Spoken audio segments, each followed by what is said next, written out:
It's time again for the Throttle Up Leadership Podcast with Dr. John Dentico. The mission of our podcast is to provide 21st century leadership training for a talent-driven world.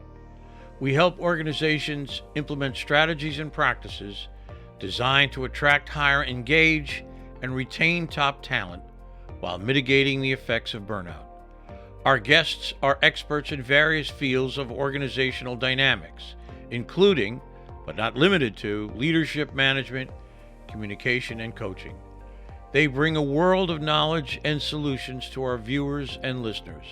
I am sincerely grateful for their participation and ideas. What is the connection between martial arts and the dynamics of a 21st century organization? Are values different from morals? And if so, what are the differences? Has the talent tsunami finally arrived? And what does it mean for hiring and retaining top talent in the future?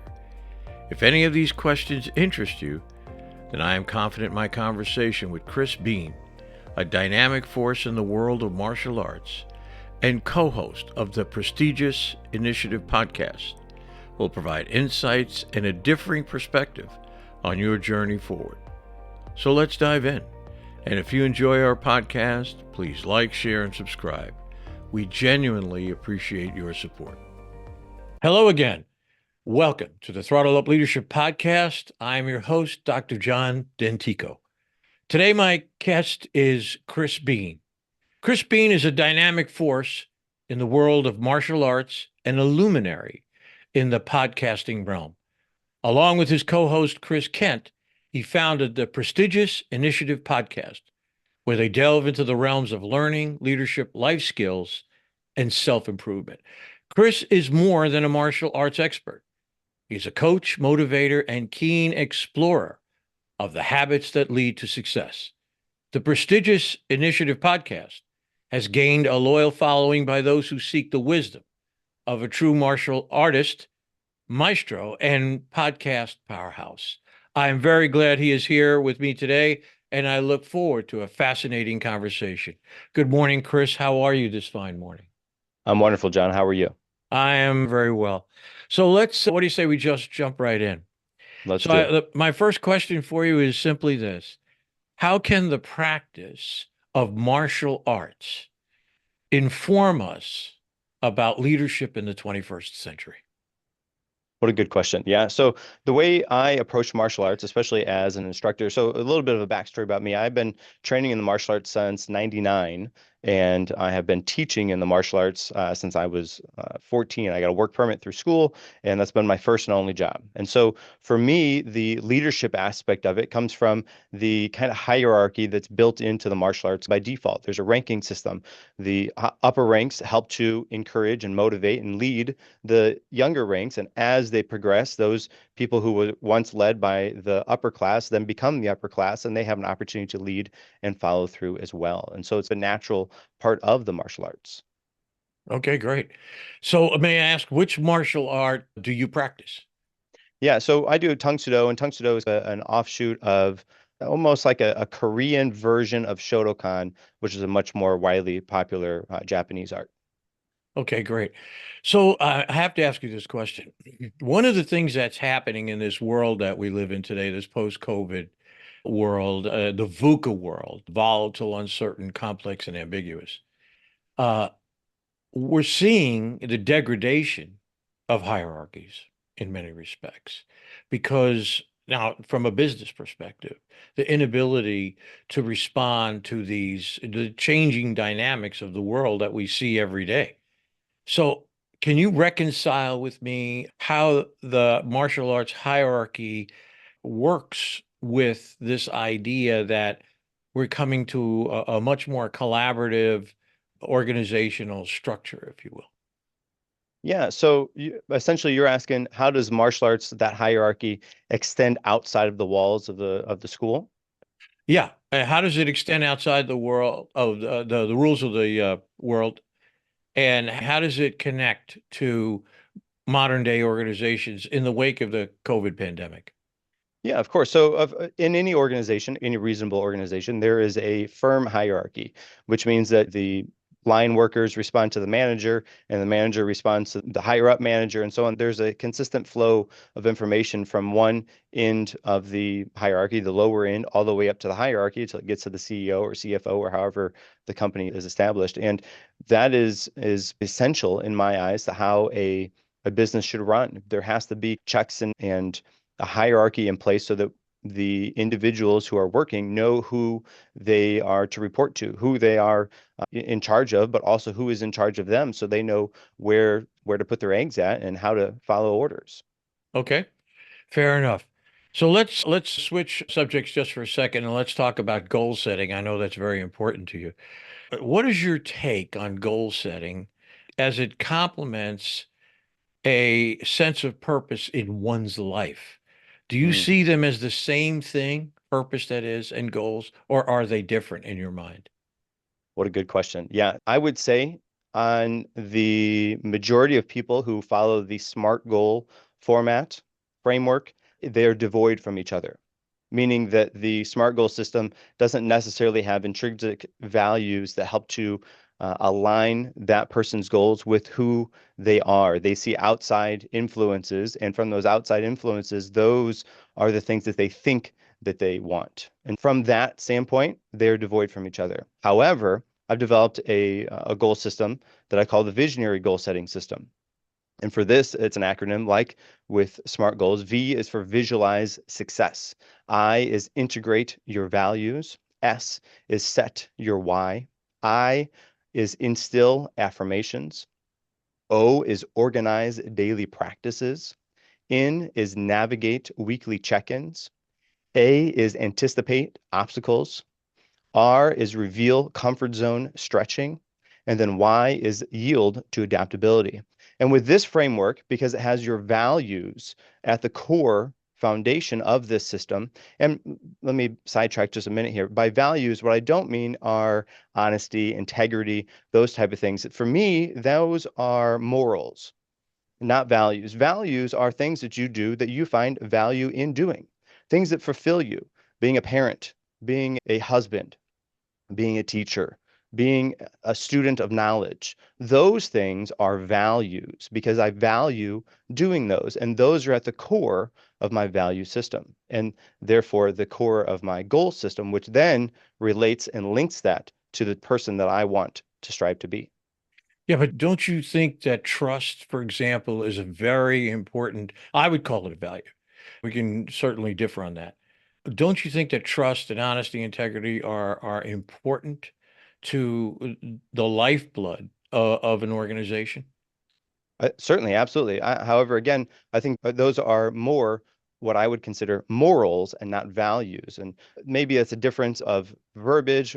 However, yeah, I'm not saying that those are not interesting or important or key things for a business or individual to have, but they are different from what I see as values. Very interesting take on this. I have to tell you, I have to give it a lot more thought because I've always equated those to a person's values that want to connect to an organization's values. In fact, I want to just mention that for a minute. One of the big things that seems to be coming across my desk every single day in terms of what workers, what people are looking for in the skill talent pool is this notion of alignment of values with their organization. Okay. Alignment of values with the organization. In terms of connecting morals or values, the values you've described, to that, can you talk a little bit more about the connection, the importance of the connection of an individual's values to that of an organization? Yeah, if you find value in the work that you're doing, then you would value you as a insert job as a research assistant. And because you value being a research assistant, you have morals that you live your life by. Maybe you call them core principles. And then you're going to want to find an organization that lines up with those core principles or morals that you have so that you can proceed on being that research assistant and fulfill that value for yourself. Okay. In your mind, how do you see the difference between leadership and management?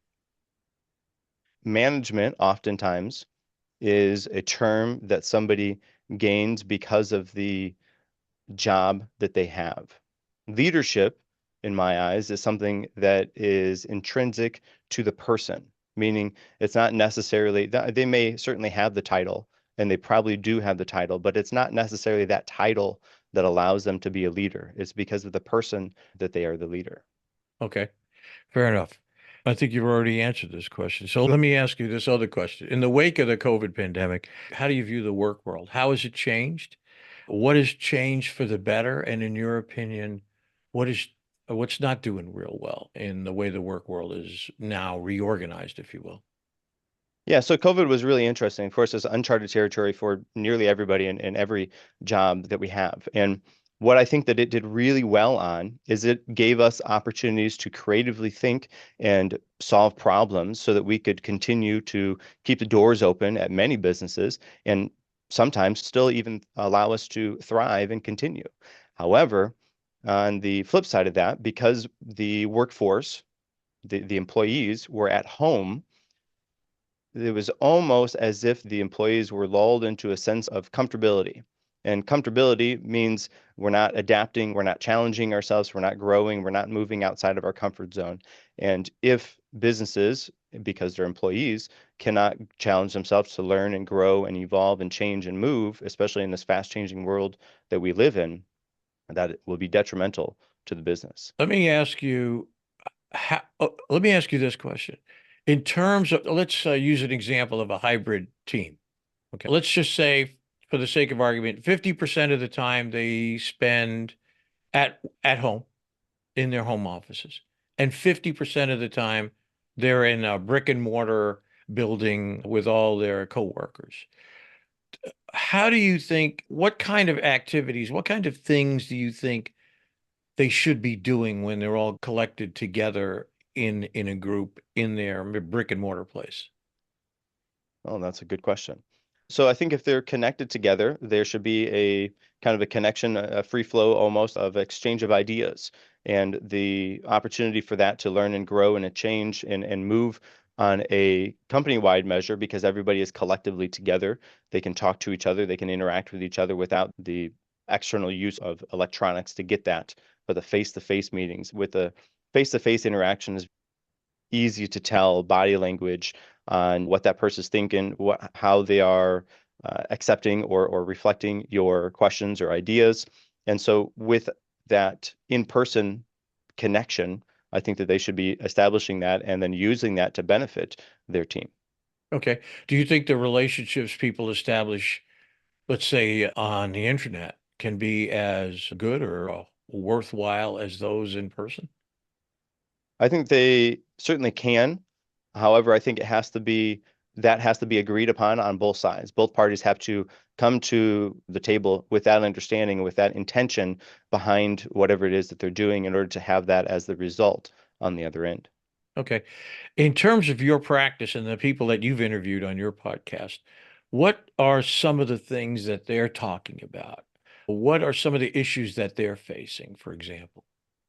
Yeah, okay, good question. So I would say the thing that I hear often enough that is interesting to me is the CEOs, the higher ups in the companies are either not listening to the low line workers or they are listening to the low line workers. And because of that interaction with the person who's on the floor doing the job every single day, if there's a disconnect between those two parties, then the chances of that business not doing so well is high. Meaning if the CEO doesn't necessarily understand or allow that line worker to do the things that they need to do the way that they need to do it, or they don't allow a free exchange of ideas. They shut that person down from speaking their mind on the things that they do every single day, then that is detrimental. But it seems to me that the biggest growth can come from understanding from that CEO, understanding the line level job, understanding and allowing that person to grow and change and evolve that job because they're the person who's on the floor doing it every single day. They know it in and out much better than that CEO that maybe did it 25 years ago. Okay. I agree. I agree with the fact that if you're not If you're not listening to the person who has their nose to the grindstone, so to speak, you're missing out on a great deal of information that can be detrimental in the long run. I want to make a statement and then I want to get your reaction to it, if that's okay, or a reflection on it. Okay. Sure. It is my opinion, and everything that I see and I read is just this, it's the all roads lead to Rome kind of an idea where everything is pointing in this particular direction. And that direction is simply this. There is a tectonic transformational shift occurring right now. We're in the middle of it. In the relationship between the organization, the entity we call the organization, and the talent pool. So much so that no matter where I go, wherever I speak or whomever I'm speaking to, there is this recognition that the competition for skilled talent is at an all-time high. And along with that, the talent that is already resident in an organization is burning out. And I think it's changing. Well, I know it's changing the complete dynamic of who's the seller and who's the buyer in the world of work. Because right now, the talent is the seller. So tell me if you have any reflections on that or any thoughts on that idea. Yeah, so I fully agree. And I think the way that I see that or interact with that is as follows. There's a difference between, let's take school, for example. The school teacher teaching a class so that the students can gain the knowledge, and a teacher who teaches the class so that they can pass the test. And it seems like in this day and age that the talent, as you say, has taught themselves how to pass the test with great effectiveness. And with that, they are able to check all of the boxes that a potential employer would want. And so that, as you say, that does shift the balance in that regard. And I think that's why is the talent has, again, played to the test as opposed to perhaps learning the depth of knowledge that perhaps that they would need to fulfill that job the best that they could. Not to say that they can't, but I think that there's a difference there. Very interesting. I'm not sure I'd agree with that. I think that the talent has the capability, has at the base core the capability to understand what the job is at a very profound level. For example, let me give you an example. Take someone who might have a bachelor's degree or even a master's degree and 10 or 15 years of experience. They got to know something. One would hope they've got to know something. And yet, I think we still see that in organizations, probably part of the burnout problem is that they're not given the opportunity to be part of the decision-making processes of that organization. So it's a very interesting take on it. And I appreciate the take that you're making on it because I think that there's something to be said about that. I think that we have to look at and what I try to do in the podcast is look at a bunch of different alternative ideas and see which ones make sense. I think you're right about interviews, for example. Let me just talk about that because I've talked to some people about this. That if you go in and you start telling everybody how good the company is and all these different things, many times the candidate will just parrot it back to you. So they, as you said, they've learned how to pass the test. I think there's got to be this idea that you can walk into an interview and not talk about the company. You're just there to find out about who they are at the baseline. What do you think about that? I absolutely. I think that's how in the actual sense of finding the best candidate for the job, that is the way to do that. And I unfortunately, it seems the way that technology is moving, that is going to be even more challenging as we continue to progress with things like the Apple Vision, where they have the goggles on their glass and they have the AI talking to them all the time. I don't see that it's too far of a stretch in 5 or 10 years that they have contact lenses with that information on it.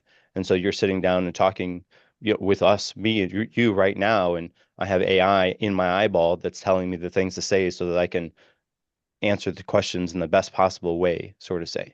Wow, that's a very profound observation, I have to say. And I would not doubt that it could come to pass. And I think that's going to get very interesting as we get into the ethics, the morals and the ethics, if you will, of AI. I know of a case where an engineer was submitted a paper, I think for an advanced degree, and lost his license because he fed everything into ChatGPT. And it came back with a really beautiful paper, but it quoted a legal case that never existed. And the professor checked it out. And this guy lost his license because of that. I think that's the way the case went. So And that's really challenging too, because even school teachers now, I have read that school teachers are putting the students' information through the AI testing, and the AI testing is not as good as it could or should be because the the student will handwrite it, and we of course we have to take the student at the student's word. And I think they did a test where half of the class did AI writing and half of the class did physical writing. They put them all through the test, and the percentages that caught were not in AI's favor. So what I mean is there was lots of students who wrote handwritten actual their thoughts and ideas and opinions on the page, but the detector saw them as AI written information, and the vice versa. People who had the AI written information and the AI did not detect that it was AI. very interesting. I think that's all tied up in AI and in that giant ball of wax, as I like to say.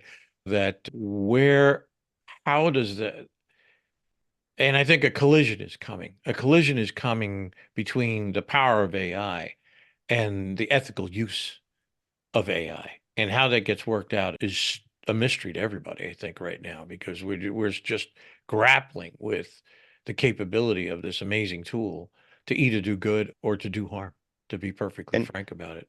yeah, and right now it's evolving at such a rate that we almost can't comprehend the speed at which it's growing and improving.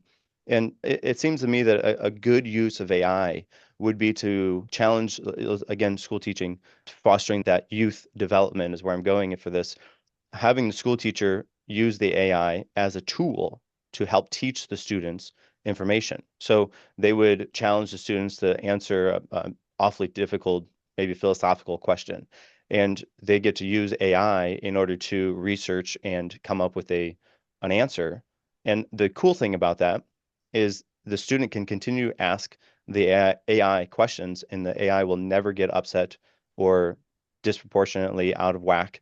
They will just continue to answer the questions. And that really is what we need for our students, the youth, in order to improve as they progress. One thing's for sure, it's going to be a tool that will be used frequently in the future. And as you say, we're in the infancy stage of its development and its use to the end user as well. And how that's going to work itself out it just boggles the mind.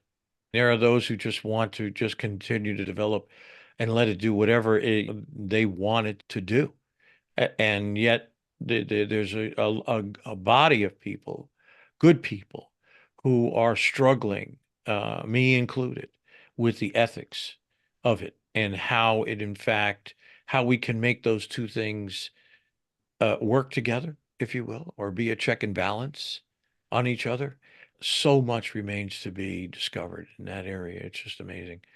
Let me just ask you, we've been going along here for a while. Let me just ask you this, my favorite last question. And that is simply this. If you had an opportunity to wave a magic wand at something, an issue, a problem that you see that people come to you with, what would that problem be? And what would that problem be? And why would you choose it? Good question. Yeah. So I would say the question that I get often, or it's not, they don't necessarily pose as a question. The issue or problem that I see most often is individuals see what other people have, and they assume that's what they should want as well. And with that, there is a loss of identity. There's no there's no self anymore because they see other people and they want that other person's things. And social media, of course, has only increased the terribleness of this issue, because the people who post on social media, they post their best, shiniest self all through the filters. Nobody is posting what is actually happening, very rarely. on social media. And because of that, everybody is witnessing that, everybody is seeing that, and they assume that, oh, that's how John is. Oh, man, I want what John has. And they're striving to live that ideal life that even John doesn't have himself. And without the individual self being brought to that equation, it's very challenging for people to find themselves, which in 5 or 10 years down the road, they're going to wake up one day and realize that they're living somebody else's life and not their own. And they're going to have to make a change in order to live their own life. And at that point, it's going to be very difficult to do. What an interesting, very interesting observation. So what you're saying is be your authentic self. Yes. Great. Listen, Chris, thank you so very much for your time this morning. I really appreciate it. It's been a very insightful, illuminating conversation. I can't thank you enough. I wish you all the success in the future. And thanks again. I appreciate it so much. Thank you.